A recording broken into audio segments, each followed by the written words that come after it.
everyone, I'm Faye from Nature Makers and welcome to our 5-day Nature Play Challenge for early years. So the idea of this challenge is to get everybody, all families, outside enjoying nature. It's to encourage the ones that maybe aren't as familiar with how to start thinking about engaging in nature in their own garden, out in the parks or out for walks in countryside. And the idea is that for people who are more familiar and comfortable with it, that we can all help each other within the Facebook group, on Instagram and Facebook in general. So please make sure you are uploading your photos, ask questions, show us what you're getting up to, so like I say, we can all support each other. And don't forget to tag us at Nature Makers and hashtag 5-day Nature Play. So the first day, day one, is today, and in the first challenge is to go on a nature walk or a treasure hunt. So the idea of this is trying to make a bit of a ritual or a bit of an event out of a nature walk. So if we take nature walk in particular to start with, so we're thinking about what is the ritual that leads up to that nature walk. So if it's a case of I need to be from A to B in a certain time frame, that can be a little bit boring, and sometimes the children might not want to get out, and neither might the adults.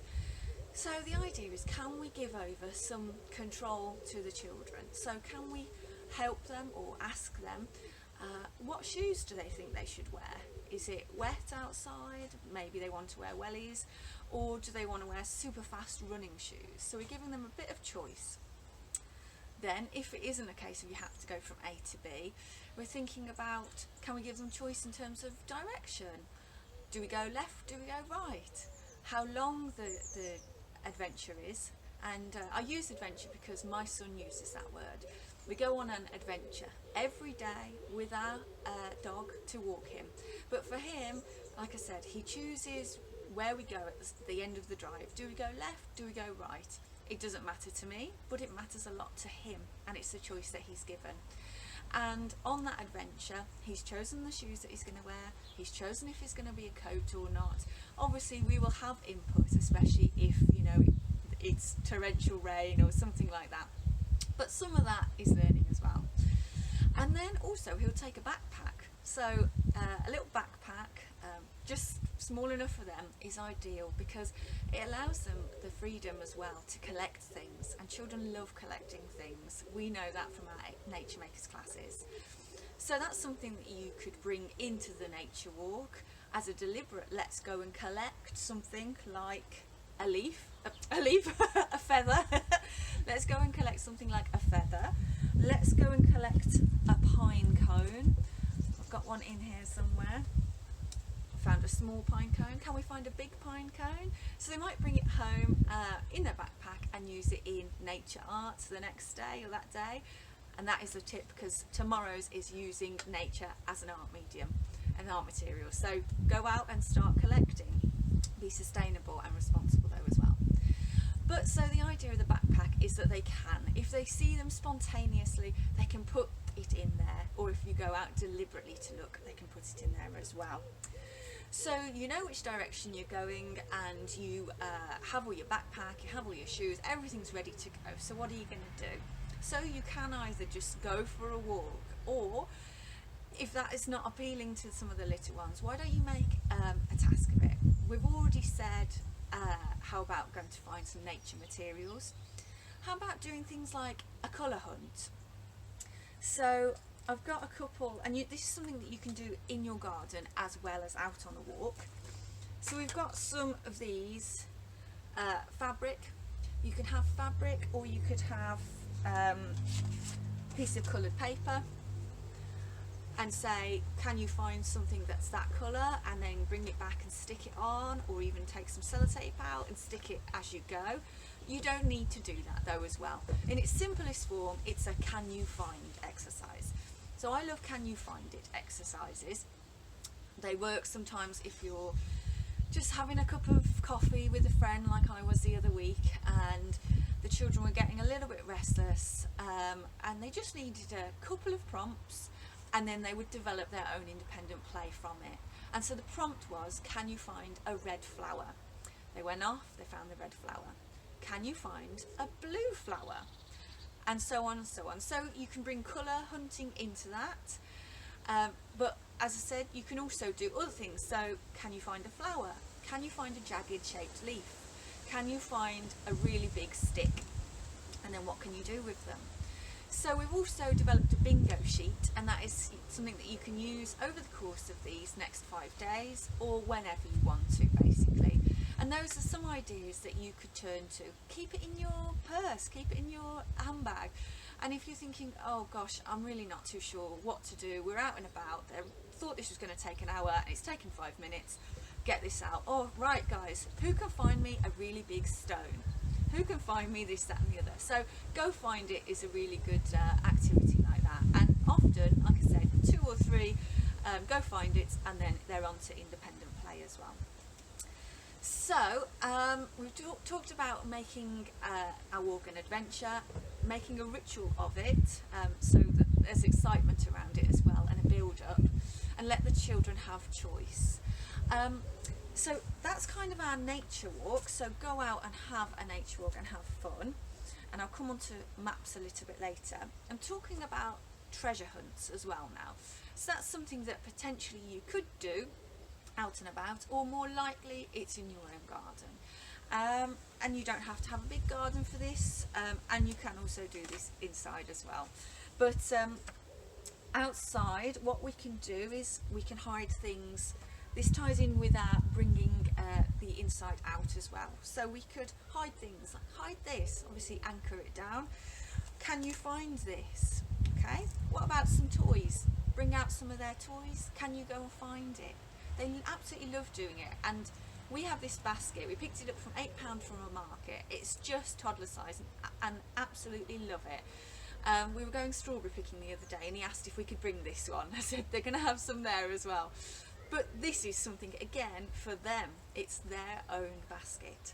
So we also, you might have seen this, but we also just hid fruit. So we put fruit in the basket, different types of fruit, and it was a learning about the fruit, about the colours and things like that, and the shapes. And we went and hid this. And again, it was another hour and a half exercise that they really, really enjoy. My mother-in-law have these as well. Some of you might have shakers. These ones at the moment, every other day my son is getting them out. We've got 10, so it's great for counting as well. How many have we got back? 5. Okay, there's 5 left. Go find them. So and colours, we could do patterns with it, but basically hiding it out and about. And it's also developing those skills. Crouching, looking, seeking, describing as well. So we've covered a couple of things like that. I mentioned the backpack earlier. Something else that my son will always carry around in his backpack, as well as a mountain of rocks, is a magnifying glass. So use out and about, take it with you by all means, or use it in your garden. So the idea is you're going to go hunt for mini beasts. So ladybirds, butterflies, spiders, nothing to be scared of, especially when you get learning about them and seeing how wonderful they are. So take one of these, see what you can see. Some of you might have these at home as well. It might sound a bit morbid, but if we find a dead something, we've got a dead spider in here and a dead bumblebee. So we safely picked them up, they were dead, and we safely picked them up and put them in here. And then we can have a look and we can study them. But that's another activity that you can do out and about or in your own garden. So, the other thing that I wanted to talk about is maps. So, maps. My son absolutely loves maps, and it's great to introduce them to maps early on and for them to understand. A map is something that can help you. It shows you directions and the lay of the land. So we've got an OS map. And as you can see, it's very, very complex, and a lot of adults don't understand them. So, you know, children are not going to understand them.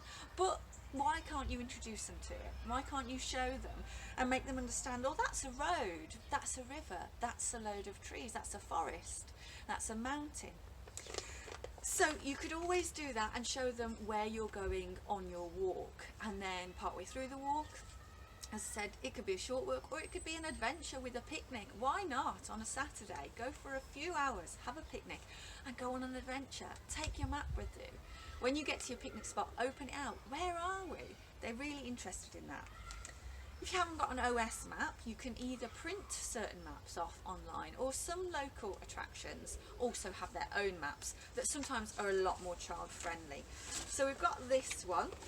This one's from a local county park by us, and as you can see, it's a lot more child friendly. They can see, you know, there's children's pictures around, and there's a short walk that's listed. And the children will be able to see, oh, there's, oh, my other map's just blown off. There's a river, there's trees. The other map that's just blown off was my map that we made ourselves. So a really nice activity to do is either if you know where you're going in advance, or you have your local area. So that's what I did in my old house, and I still need to do one in this house when I know the area better. I knew that there was an alpaca farm just down the road and on the left, and just after that and on the right, that field, they had corn on the cob. They had sweet corn, and then there was a bridge a bit further down and a few big trees. So what I did was I created on an A4 piece of paper my own, very crude, I'm not a particular artist in terms of drawing, I drew a map for my son, and it was really personal to him, and he really took to it straight away, and he loved having the control again and leading in the adventure and leading in the walk. So we were able to go up the path, and he was able to see, right, the alpacas are there. Okay, so next must be, if we're on the right path, we're going to see the sweet corn field, and so on.